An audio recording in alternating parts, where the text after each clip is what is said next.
Second example देखिए, यदि चुंबकीय क्षेत्र धनात्मक y अक्ष के समांतर है तथा आवेशित कण धनात्मक x अक्ष के अनुदिश गतिमान है तो लोरेंज बल किस ओर लगेगा जबकि गतिमान कण इलेक्ट्रॉन हो, प्रोटॉन हो। देखिए एक बार क्वेश्चन को आप लोग समझ लीजिए। हमें बल की डायरेक्शन पूछी है।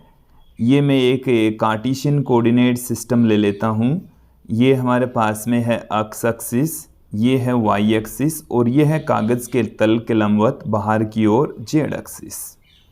हमें इस क्वेश्चन में बता रखा है कि जो मैग्नेटिक फील्ड है वो धनात्मक वाई एक्सिस की ओर है, चुंबकीय क्षेत्र वाई दिशा में है। इसके साथ में हमें कहा गया है कि जो आवेशित कण है वो धनात्मक एक्स अक्ष के अनुदिश गतिशील है। ये हमारे पास में एक्स एक्सिस है और इस एक्स एक्सिस के अनुदिश जो आवेशित कण है वो गति कर रहा है। यदि आवेशित कण क्या हो, इलेक्ट्रॉन हो, तो देखिए इसमें आप समझेंगे कि आवेशित कण जब इधर गति करेगा, इस डायरेक्शन में गति करता है, तो इसकी वजह से जो बहने वाली धारा है वो इसकी ऋणात्मक एक्स एक्सिस दिशा में होगी। इसमें पहला पार्ट देखिए बी वाई दिशा में है। बी कौन सी दिशा में है? वाई दिशा में।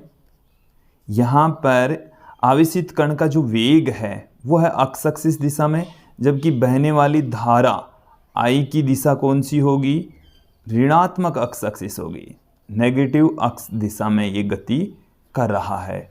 हमें ये पूछा है कि इस पर बल की दिशा क्या होगी, एफ की दिशा क्या होगी। तो हम एफ की दिशा फ्लेमिंग के बाएं हाथ के नियम से फाइंड आउट करेंगे। देखिए विद्यार्थियों, ये जो चुंबकीय क्षेत्र है वो लगा हुआ है वाई एक्सिस की ओर। कौन सी डायरेक्शन में लगा हुआ है? वाई एक्सिस की ओर। आप फ्लेमिंग के बाएं हाथ के नियम का प्रयोग करते हुए देखेंगे, तर्जनी को चुंबकीय क्षेत्र की दिशा में कर दीजिए और जो मध्यमा है उसको इस नेगेटिव एक्स एक्सिस की दिशा में कर दीजिए।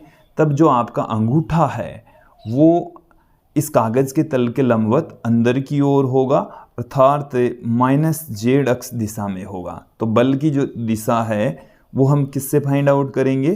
फ्लेमिंग के बाएं हाथ के नियम की सहायता से ज्ञात करेंगे। फ्लेमिंग के बाएं हाथ के नियम की सहायता से, बाएं हाथ के नियम की सहायता से, नियम की सहायता से बल की दिशा, आप बाएं हाथ की तर्जनी, मध्यमा और अंगूठे को इस प्रकार फैलाना है कि दोनों एक दूसरे के लंबवत रहें।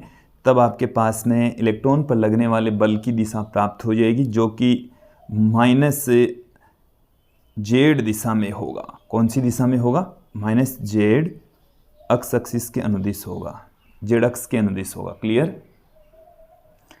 अब इसमें हम इसका बी पार्ट देखते हैं।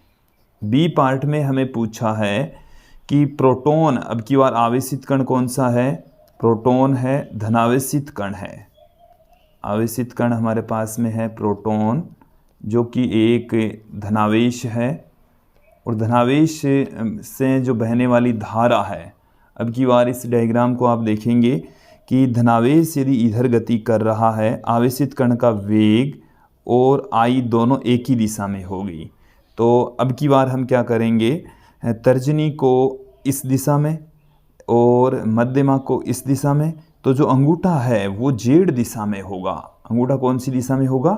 जेड दिशा में होगा। चलिए मैं यहाँ पर सब कुछ पुट कर देता हूँ कि जो बी है कौन सी दिशा में है? वाई दिशा में। बी कौन सी दिशा में है? वाई दिशा में। आई यहाँ पर है हमारे पास में, आई की जो दिशा है, आई की जो दिशा हमारे पास में है वो है प्लस एक्स अक्ष के अनुदिश, प्लस एक्स अक्ष दिशा में हमारे पास में आई है। क्लियर? फिर देखिए एफ की दिशा हम यहाँ पर फ्लेमिंग के बाएं हाथ के नियम की सहायता से ही फाइंड आउट करेंगे। तर्जनी, मध्यमा और अंगूठे को इस प्रकार फैलाना है कि तीनों एक दूसरे के लंबवत रहें, तब हमारे पास में जो बल की दिशा है वो धनात्मक जेड अक्ष दिशा में आएगा, धनात्मक अक्ष दिशा में प्राप्त होगा। तो ये था दूसरा एग्जाम्पल।